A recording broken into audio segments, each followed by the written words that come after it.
Bon, alors on va aborder les leçons, en fait, ce qu'on a appris. Donc, mais c'est simplement résumer des choses qu'on a déjà dites de manière un petit peu différente. Euh, sur le contenu, encore une fois, au départ, c'est un cours, donc il n'y a pas de problème, on sait faire en général ce genre de choses, mais il y a une autre approche de conception de ce cours.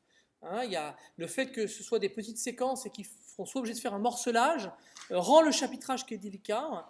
Et le morcelage, et en fait, je pense qu'il est inhabituel. En tout cas, encore une fois, moi, je faisais mes cours comme je les avais reçus et comme j'aimais bien les recevoir, c'est-à-dire des cours d'une traite où on suivait le prof dans son raisonnement et on arrivait au bout de 2 heures, dans un certain nombre de cas, les yeux ébahis parce qu'on avait compris un truc. Là, il faut rechanger un petit peu les choses. Et encore une fois, comme je disais tout à l'heure, c'est bien reçu par nos étudiants. Semble-t-il, en tout cas sur l'échantillon non représentatif de mes étudiants de M2, qui pourtant sont des étudiants de M2, dont on peut penser justement que s'ils sont arrivés en M2, ils sont moins sensibles à cet effet vidéo courte, pas de concentration, etc., et qui ont quelque part adoré ne pas avoir à trop se concentrer. Euh, la question qui était posée, c'est est-ce qu'on se lancerait dans un MOOC comme ça? Tout à l'heure, c'est un peu la question que posait Valérie. Euh, je, Notre impression, puisqu'on a fait ces transparents ensemble, c'est que on a intérêt à avoir un cours de base rodé pour le passer au MOOC. Il y a encore une fois un changement.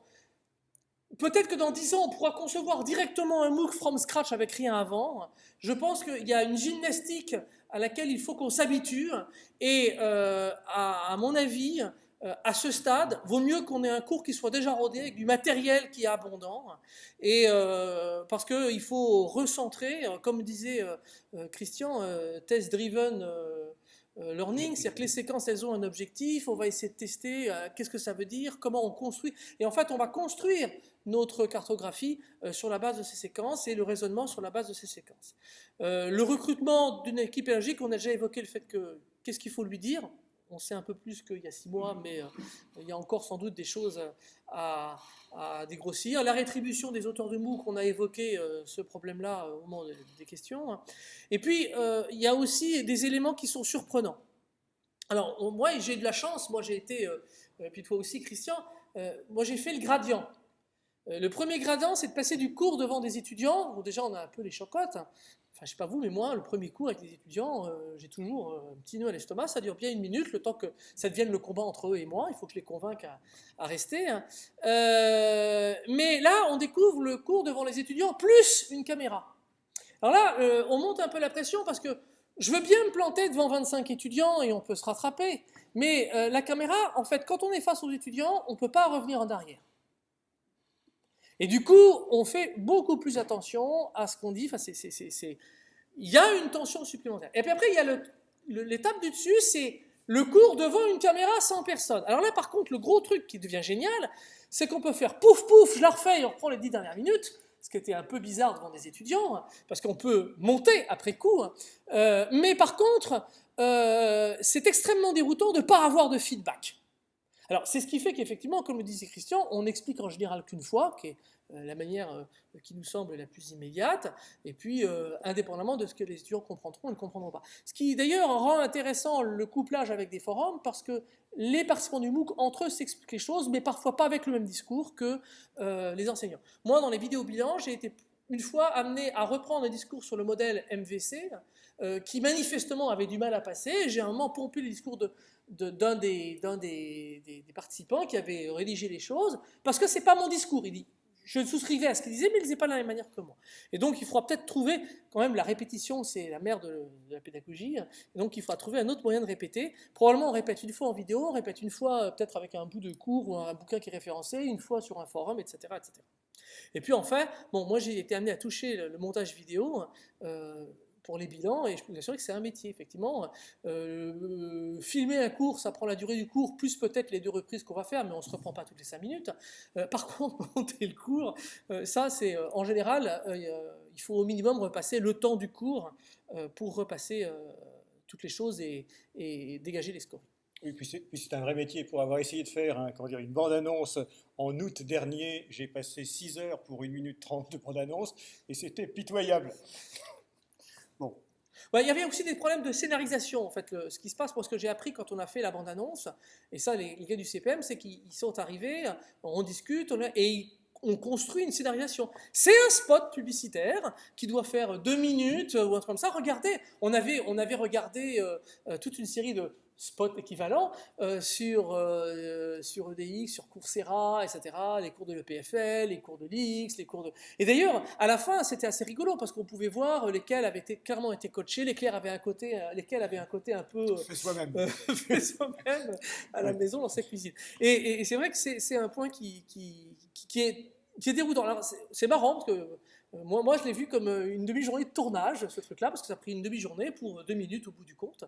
Euh, et, euh, mais là aussi, c'est un élément auquel on n'est pas confronté. Alors, pendant le déroulement, on l'a dit tous les deux, chacun suit à son rythme. Mais c'est vrai que le modèle où les gens suivent le cours au même rythme, alors vous allez me dire peut-être que dans nos amphis, déjà, les étudiants, ils ne suivent pas forcément au même rythme, mais en général, ceux qui ne suivent pas au même rythme, ils meurent, ils disparaissent, ils ont un problème. Tandis que là, ça devient quand même une règle, ne serait-ce que parce que, encore une fois, ils font ça sur leur temps libre. Et du coup, ben, ils peuvent avoir des contraintes familiales et professionnelles qui font qu'ils ne peuvent pas pendant un moment. Et alors le problème, ce qui est délicat, et ça c'est qu'il faut aussi les suivre. Donc il faut prévoir l'organisation des forums de manière à ne pas rater les messages des gens qui ont 1 ou 2 semaines de retard, voire plus parfois. Par contre, moi j'ai vécu comme une surprise que la gestion des forums, ça me faisait vraiment la trouille d'avoir des centaines de gugus en se disant, mon Dieu, si chacun sort un message par jour, donc là, je finis par 500 qui semblent être régulièrement actifs, 500 messages par jour. Je me dis, mais comment on va s'en sortir? C'est pas possible, on va être floudé par ces messages-là. Eh bien, en fait, non. D'abord, ils sortent pas tous un message par jour. Dieu merci.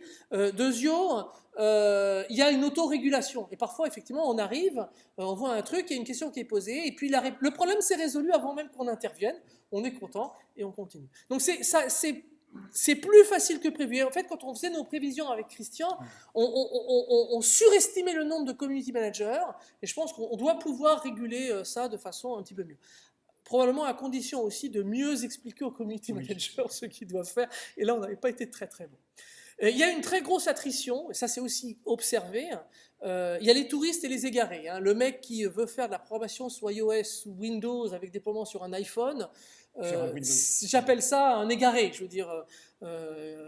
Ou alors c'est quelqu'un qui découvre et puis bon, c'est pas grave à la limite que ces gens-là ils suivent pas. Et la discussion avec le collègue canadien qu'on avait rencontré, Christian et moi, avec Antoine Rosy, est de ce côté-là très intéressante parce que effectivement il faut repenser un petit peu comme nous à l'heure actuelle. On n'aime pas, on différencie les étudiants qu'on appelle fantômes. C'est des étudiants qui sont là, puis en fait ils sont là, ils sont inscrits, mais ils n'ont jamais été à un cours.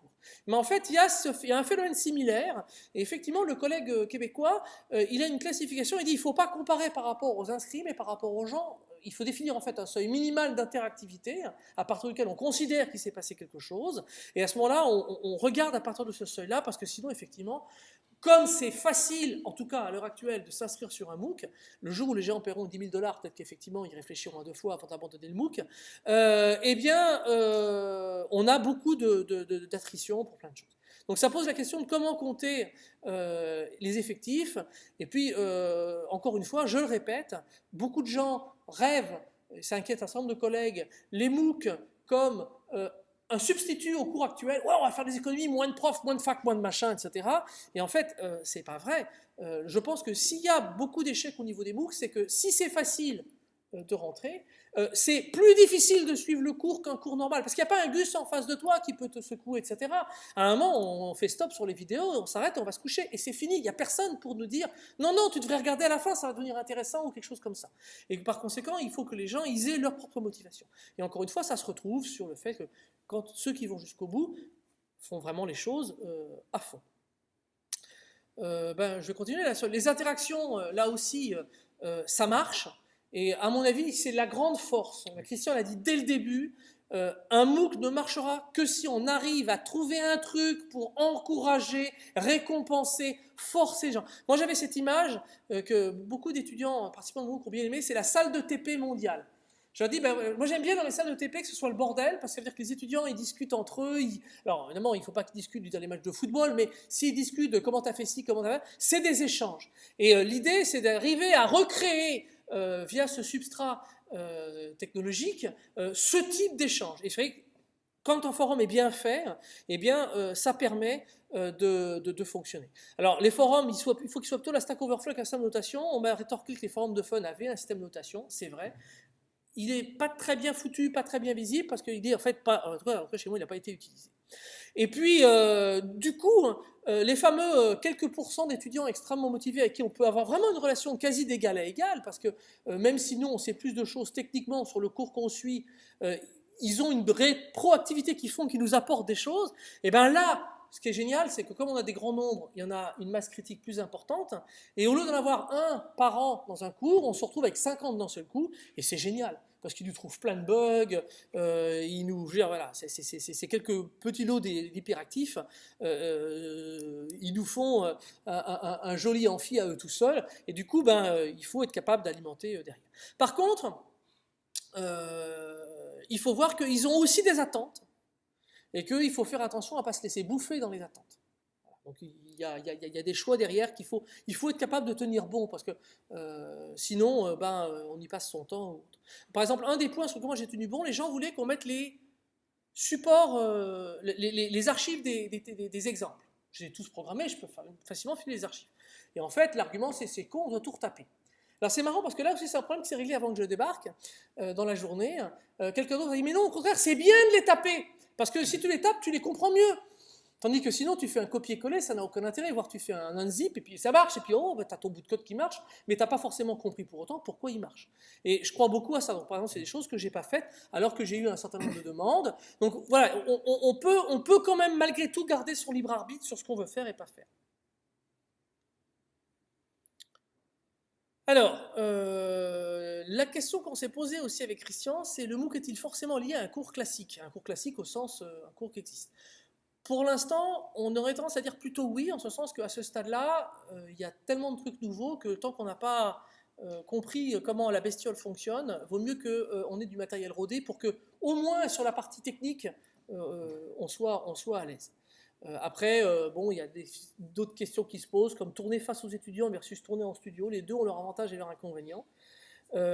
Une chose que moi j'ai observée, c'est que, alors pas le MOOC parce qu'il partait trop tard, mais les cours sur iTunes U, en général, ils sont publiés au moment où on fait les rattrapages de mon UE2 M2. Et comme par hasard, j'observe un pic de chargement.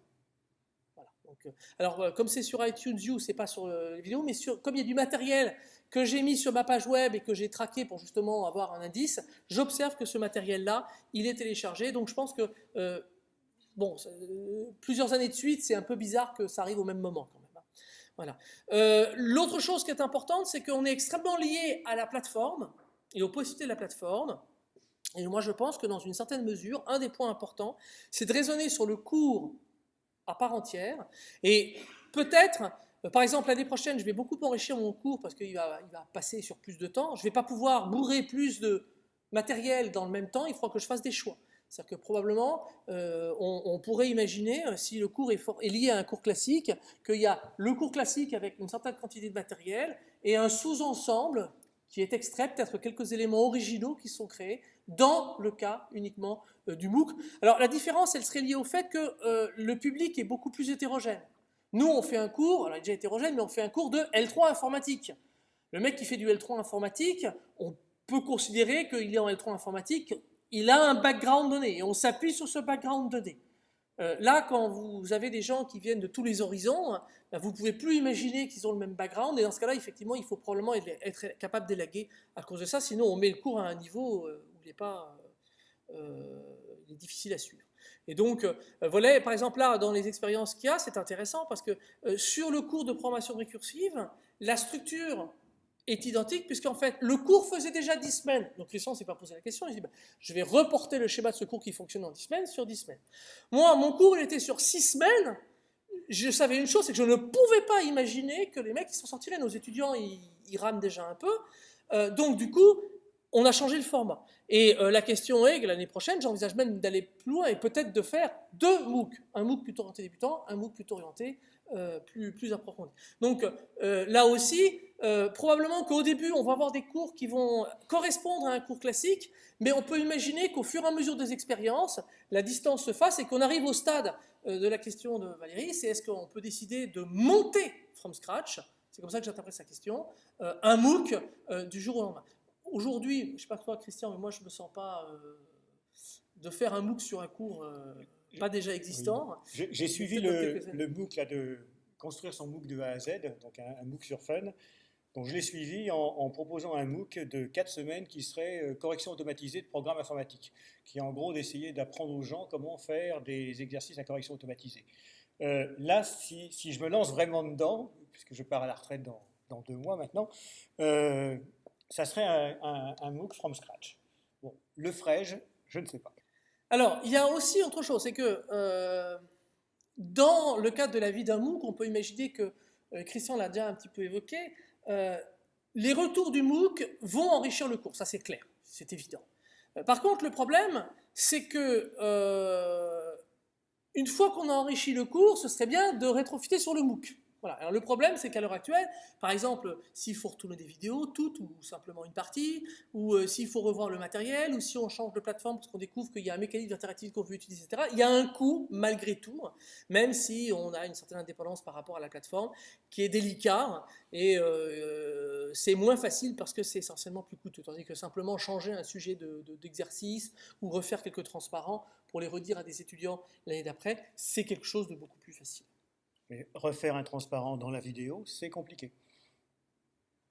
Même s'il faut juste remonter ce truc-là, c'est Voilà. compliqué. Il faut extraire. Il faut extraire juste le morceau, changer les images, mais éventuellement garder le son. L'exemple du transparent finalement, que j'ai fait faux et que j'ai corrigé à l'oral, mais pas à l'écrit, se pose. Et ça, c'est vraiment du boulot de spécialiste et du boulot en kikinant à faire. Alors, le choix des infrastructures, il nous apparaît comme étant crucial. Il est crucial parce que, en fait, on a pas mal ramé à des titres très différents pour extraire des données les plus neutres possibles pour pouvoir comprendre comment fonctionne la bestiole. Donc Christian, lui, il avait une infrastructure compliquée avec des serveurs des forums d'un côté, des trucs, etc. Donc lui, il avait limite trop d'informations, mais par exemple, parfois pas toujours dans le même format. Il s'est trouvé confronté à des problèmes de time zone, des problèmes de différenciation d'horloge, etc., etc. Donc il y a plein de choses, et il est clair que ce qui est intéressant derrière, c'est l'analyse qu'on peut faire pour mieux comprendre.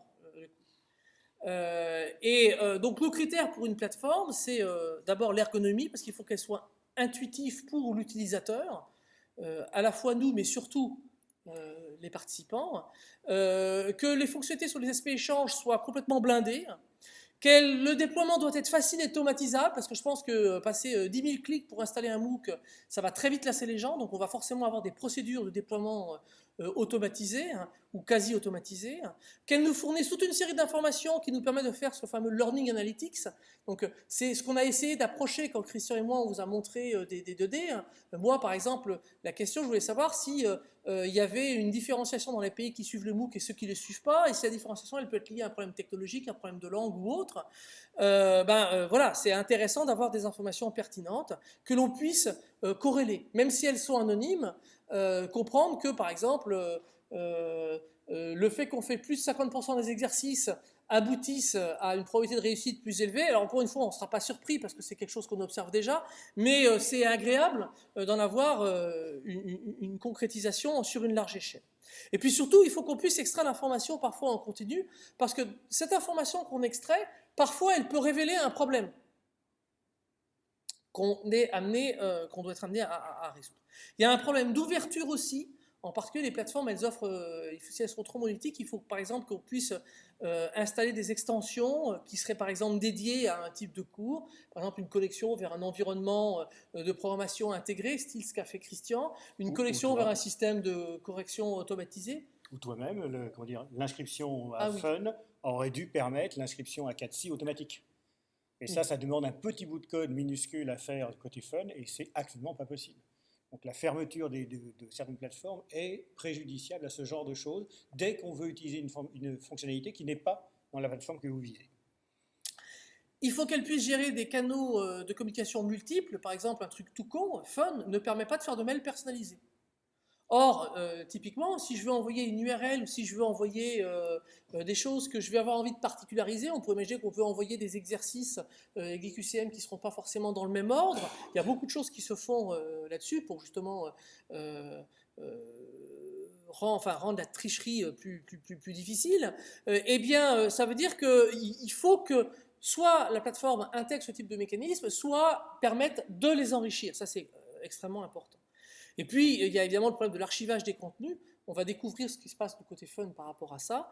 Toi, tu as des archives dans tous les sens, donc ça fait quoi? Ça fait des gros tarballs que tu vas rapatrier. Oui, mais j'ai découvert qu'il y a des choses que je ne peux plus accéder, parce que on est 50 jours après ou 50 messages après. Bon, moi, c'est comme quand j'ai découvert que je pouvais avoir les vidéos vues pays par pays. Il s'était écoulé plus de 4 semaines. Et du coup, je ne pouvais pas avoir l'information semaine par semaine, c'est pour ça que j'ai stocké mois par mois. Et puis, enfin, il y a un problème de coût. C'est-à-dire qu'il y a des plateformes qui sont ouvertes, il y a des plateformes qu'il faut payer, il y a des plateformes qui sont payantes au nombre de participants.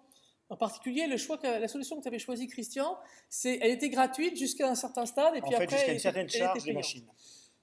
Donc, c'était des Google App Engine, qui sont des solutions de virtualisation extrêmement efficaces, mais dès qu'on dépassait un certain seuil de consommation, CPU fois un facteur, plus bande passante fois un facteur, plus archivage fois un facteur, etc., on commençait à payer.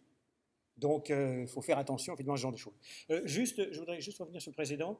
Il y a le mot LMS qui apparaît tout en haut. C'est Learning Management System. Et donc, aujourd'hui, vous avez un espèce de... pas de combat, mais il y a deux tendances. Il y a les Coursera OpenX, sont des choses qui ont été faites pour les MOOC, et qui ne sont pas forcément très bonnes sur justement les aspects échanges, forums, etc. Vous avez les LMS, les Learning Management Systems, ça existe depuis plus de 10 ans. Vous avez Canvas, Moodle, Claroline, il y a un paquet de choses qui existent. Sakai, pardon, oui, avec des niveaux divers et variés, qui sont très très bons, mais qui ne passent pas à l'échelle. C'est-à-dire qu'en gros, 1000 étudiants, ça va, 5000, ça pourrait peut-être passer, mais souvent, ils ne passent pas à l'échelle parce qu'ils sont fondés sur un unique serveur qui rend tous les services. Et donc, aujourd'hui, vous avez un espèce de dualité entre les MOOC qui essayent de descendre, d'acquérir les bonnes fonctionnalités qu'ont les MS, et les MS qui essayent de prendre le pouvoir, de passer à l'élasticité qu'ont les MOOC. Et donc, c'est un combat qui se réglera dans les 2 ou 3 ans. On verra à ce moment-là le résultat. Bon, là, juste, mais Fabrice l'a déjà un peu dit, la fusion des données, c'est-à-dire le nettoyage des données entre les logs Apache, les logs de ceci, les logs de cela, etc., c'est ultra pénible, comme toutes les nettoyages de données. Vous avez, par exemple, aujourd'hui, il y avait les logs Apache vous donnent des numéros IP, mais les numéros IP ne permettent pas de remonter sur les personnes puisqu'il y a des gens qui utilisent des caches. Vous avez tous les étudiants de Nice qui utilisent le même proxy. Vous avez même un gars qui a suivi le MOOC en utilisant le réseau Tor. Alors,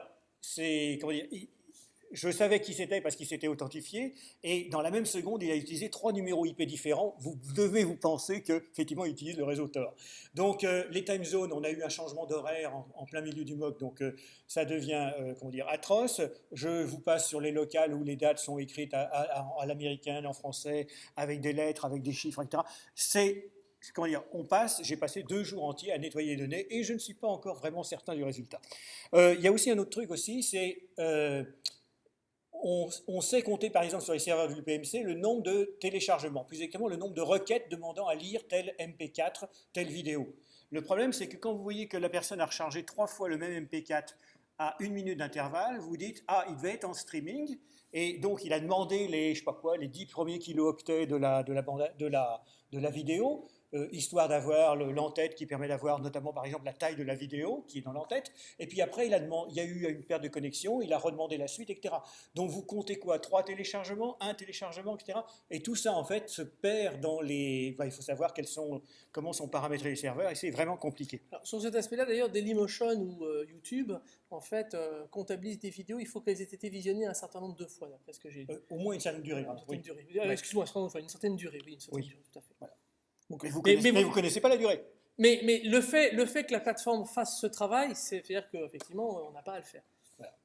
Donc, la précision des données aussi collectées, je me suis aperçu que dans certains cas, si j'avais sorti telle information dont je disposais dans tel serveur, ça m'aurait simplifié la fusion de données, mais je ne l'avais pas prévu, et toute erreur se paye au centuple ou beaucoup plus tard. Mais plus vous avez de données aussi, plus ça sera difficile à exploiter, parce qu'en fait, un des gros problèmes, c'est que vous avez toutes ces données-là, mais vous ne savez pas très bien quoi calculer. Okay, vous vous demandez, mais qu'est-ce que je vais pouvoir faire avec ces données-là? Et en fait, c'est au fur et à mesure que vous réfléchissez que vous dites, ah oui, ça, je peux, comment dire, ça m'intéresse de savoir, par exemple, quand est-ce que les gens font les exercices, parce qu'à ce moment-là, je pourrais mettre plus de machines quand ils font les exercices et moins quand ils n'en font pas. Si jamais, par exemple, l'infrastructure ne fait pas déjà ça automatiquement pour moi. Et donc, à ce moment-là, vous regardez vos données et vous essayez d'avoir la réponse à la question. Mais on ne peut pas a priori connaître tous les usages des données que vous pourrez faire. Alors, notamment en France, ça pourrait aussi poser des problèmes avec la CNIL, puisque normalement, on est obligé de dire ce qu'on fait avec les données, et là, on est dans une situation où on a des données et on ne sait pas trop bien quoi faire encore avec.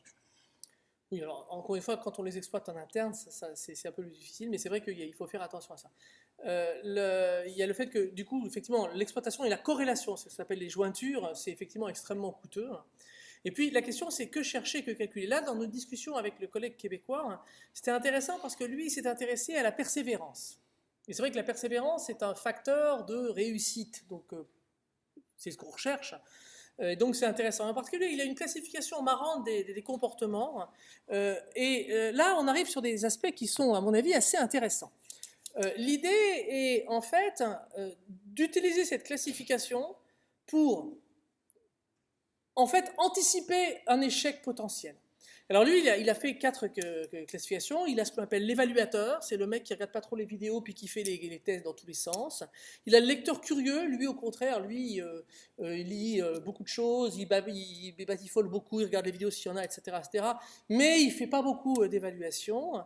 Il y a l'actif indépendant, donc c'est sous-marin, lui il regarde tout, il fait tout, etc., mais il réagit pas. Et l'actif social, ça c'est celui qu'on adore, c'est celui avec lequel on interagit sur les forums. C'est le mec qui fait un certain nombre de choses, qui est aussi actif, mais qui éprouve le besoin de le faire partager et de discuter avec les autres. Et effectivement, alors, indépendamment du fait qu'on ne va pas utiliser les capacités de ces différents types de populations de la même manière, on voit bien qu'on peut s'appuyer sur l'actif social pour favoriser l'animation du MOOC, par exemple, il y a des comportements qui vont plus facilement mener à l'échec. Et effectivement, il nous a présenté une étude assez intéressante où ils l'ont fait sur un volume qui est intéressant, c'est encore préliminaire, ça mérite évidemment d'être affiné, où on voit que tel type de comportement mène plus facilement vers l'échec ou mène plus facilement vers la réussite. Et du coup, l'idée, ce serait de dire, on repère tôt qu'un tel rentre dans telle catégorie et peut-être, du coup, essayer d'influer sur son comportement pour le repousser, pour le ramener vers une catégorie où on sait que c'est un comportement qui amène plus facilement la réussite du diplôme. Et là, on peut parfaitement imaginer l'intérêt que ça pourrait avoir pour essayer de réduire l'attrition et la disparition de nos étudiants. Alors, là, on est tonton Christian et tonton Fabrice, comme on dit. Donc, on a une expérience, on a essayé de faire un petit peu, alors ça se voit moins bien, les couleurs seront mieux sur le transparent, mais on a essayé en fait de lister les trucs qu'on trouvait bien dans nos MOOC et pas bien. Sur le MOOC, le prérequis d'abord. Le fait d'avoir aucun prérequis ouvre un public beaucoup plus vaste. Et en fait, je pense que si le MOOC de Christian avait été sur Fun et était sorti dans les mêmes conditions, avec les mêmes durées de publicité, etc., il aurait clairement beaucoup plus de public qu'un MOOC beaucoup plus pointu et beaucoup plus technique. Il y a un problème avec la charge hebdomadaire, et il est clair qu'il s'est avéré, vous l'avez vu a posteriori, que celle de MOOC était un peu lourde par rapport à une charge plus normale. Mais bon, malgré tout, tu as quand même eu pas mal d'attrition aussi. Mais peut-être que les motivations ne sont pas les mêmes. Il faut qu'on corrèle les choses. La durée de promotion, il nous semble que Fun impose 3 mois et on peut négocier 2 mois. Donc nous, on a négocié 2 mois parce que déjà, les processus de décision font que ça a duré un certain temps et que du coup, je voulais que le MOOC soit terminé avant le 15 juillet, en tout cas pour ce qui me concerne. Et Christian, lui, face au retard, il a décalé un peu, mais il n'a pas voulu. Et en fait, après coup, on s'est dit que c'était une erreur, parce qu'effectivement, la percolation de l'information a pris pas mal de temps. D'ailleurs, il a eu des participants jusqu'au bout, mais du coup, effectivement, il a perdu probablement. Il a fait une autre erreur. On s'en est rendu compte après coup, c'est que moi, en fait, toutes les semaines, au début du MOOC et toutes les semaines, j'envoyais un mail aux participants via la plateforme en disant voilà, je publie telle vidéo, ou le cours va commencer, etc., etc. Et Christian, au bout de 3 semaines, a dialogué avec quelqu'un qui lui a dit ah ben c'est con, j'ai raté le début du MOOC, si j'avais su, je l'aurais fait. Et effectivement, du coup, on s'est dit que la recommandation, c'est il ne faut pas hésiter à lire. Alors, il ne faut pas envoyer 10 mails par jour, bien évidemment, hein, mais je veux dire, quand il y a quelque chose d'important et de nouveau qui rythme la vie du MOOC, comme une nouvelle semaine, etc., se rappeler au bon souvenir des participants, de manière à ce que s'ils sont vraiment occupés, eh bien, ils aient l'occasion de rattraper le cours suffisamment tôt, de manière à pas arriver dans le stade où dire j'abandonne, j'en peux plus, etc. La vidéo de présentation de prix en main, alors ça c'était l'idée de Christian que je lui ai pompé, et je pense que ça c'est quelque chose qui est très bien. Même si moi j'utilisais Fun qui a pris un environnement standard, au contraire du tien qui n'était vraiment pas standard, les gens ont dit bah, c'est bien parce qu'au moins je sais où trouver les informations. J'aurais peut-être dû être plus précis sur les forums que nous ne l'avons été. Donc les mails hebdomadaires de rappel, c'est la même chose que le mail de rappel au début. Les vidéos de conclusion, ça, c'est un truc qui est ressorti. Ils ont bien aimé les vidéos de conclusion, les vidéos de bilan, en fait, à la fin de chaque semaine. C'est quelque chose qui semble, dans les questionnaires en tout cas, la partie libre. J'avais oublié de le mettre dans, vous avez apprécié ou vous n'avez pas aimé. Et en fait, eux-mêmes, un certain nombre de participants ont ressorti les vidéos bilan qui permettent de faire le point sur des problèmes qui ont été levés au niveau des forums. Alors, Christian, lui, n'avait pas de vidéo de bilan. Mais il avait des visioconférences en direct. C'est une autre technique. Mais c'est plus difficile à synchroniser, surtout Oui. quand on est sur... Toutes les semaines, j'ai essayé, dans les 3 premières semaines, d'avoir finalement une vidéoconférence de 1 heure en direct. Le seul problème, les 2 problèmes sont, un, il faut trouver un créneau horaire qui satisfasse tout le monde. Donc vous pouvez faire un sondage, mais quand vous avez 2 réponses, il est difficile d'en affairer quel est le bon créneau.